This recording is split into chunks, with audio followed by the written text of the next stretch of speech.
जय माता की भक्तों, मैं कविता त्रिपाठी अपने चैनल में आप लोगों का स्वागत करती हूँ। आई होप आप सब अच्छे होंगे, मैं भी अच्छी हूँ।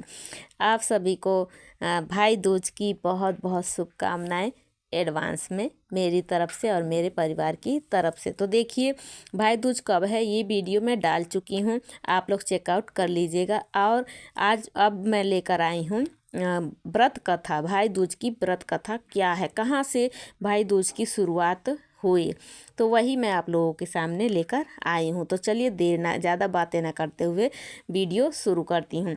तो देखिए, जैसा कि आप लोगों को पता है, कार्तिक शुक्ल पक्ष की द्वितीया को भाई दूज का त्यौहार मनाया जाता है।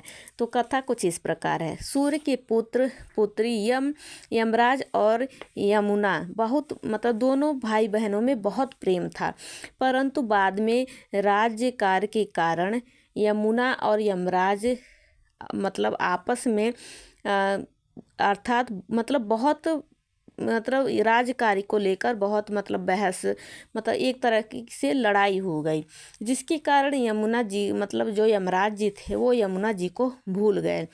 तो तब एक दिन कार्तिक शुक्ल पक्ष की द्वितीया को बहन ने भाई को निमंत्रण भेजा। जो यमुना जी थी वो यमराज जी को निमंत्रण भेजी। बहुत दिनों तक इन लोग दोनों भाई बहनों की जबकि बहुत प्रेम था, लेकिन राजपाट के कारण इनके में दोनों में लड़ाई हो गई थी। तो बहन ने जब निमंत्रण भेजा, यमुना जी ने जब यमराज जी को निमंत्रण भेजा, तो यमराज जी उद्विग्न हो उठे कि मेरे बहन ने मुझे याद किया है। तो वो यमुना जी के घर पहुँचे, यमराज जी यमुना जी के घर पहुँचे। बहन भाई को देखकर बहुत प्रसन्न हुई। तो देखिए एक ऐसा ये अटूट प्रेम होता है भाई बहन का कि देखिए कितनी भी नफरत हो जाए, लेकिन अगर एक दूसरे को देखते हैं तो एक अलग ही प्रसन्नता होती है। तो जब बहन को देखकर भाई को देखकर यमराज जी को देखकर यमुना जी बहुत प्रसन्न हुई, और उसी टाइम उन्होंने भाई को अपने टीका किया। टीका करने के बाद जो यमराज जी थे उन्होंने बोला, बहन कुछ मांगो।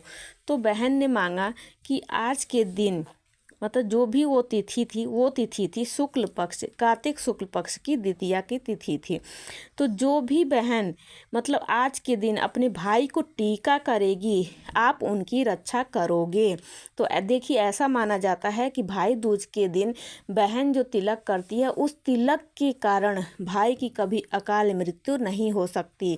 तो ऐसा इसलिए हुआ क्योंकि यमुना जी ने अपने भाई से यही मांगा था कि जो भी बहन आज की तिथि के दिन अपने भाई को टीका करेगी, तिलक करेगी, आप स्वयं उनकी रक्षा करोगे। तो देखिए यमराज जी स्वयं उस भाई की रक्षा करते हैं जिस भाई की बहन या भाई दूज के दिन तिलक करती है। तो भविष्योत्तर पुराण के अनुसार इस कथा में के अंत में कहा गया है, हे युधिष्ठिर, यमुना ने कार्तिक शुक्ल पक्ष की द्वितीया को ही अपने भाई को निमंत्रण भेजा था, अतः इस पर्व का नाम यम द्वितीया पड़ गया। इस दिन बहन ने स्नेहपूर्ण हाथों से परोसा भोजन ग्रहण करना चाहिए।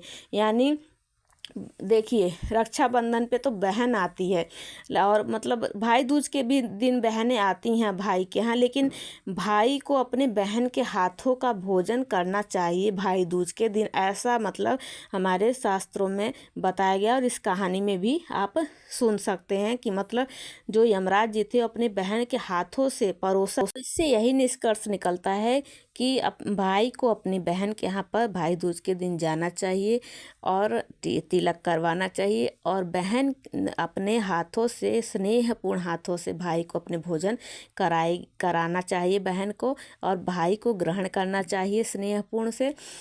और इसी से ये यहीं से ये कहानी शुरू हुई थी, और तब से भाई दूज का त्यौहार हमारा मनाने जाने लगा। तो भक्तों, ये थी मेरे द्वारा सुनाई गई भाई दूज की कथा। आप लोगों को कैसी लगी? थोड़ी भी अच्छी लगी हो तो प्लीज़ मेरे चैनल को लाइक शेयर एंड सब्सक्राइब कर दीजिएगा। और मिलती हूँ नेक्स्ट, कमेंट में जय माता की ज़रूर लिखिएगा, और मिलती हूँ नेक्स्ट वीडियो में। जय माता की। आप सभी को दोबारा से भाई दूज की बहुत बहुत शुभकामनाएं।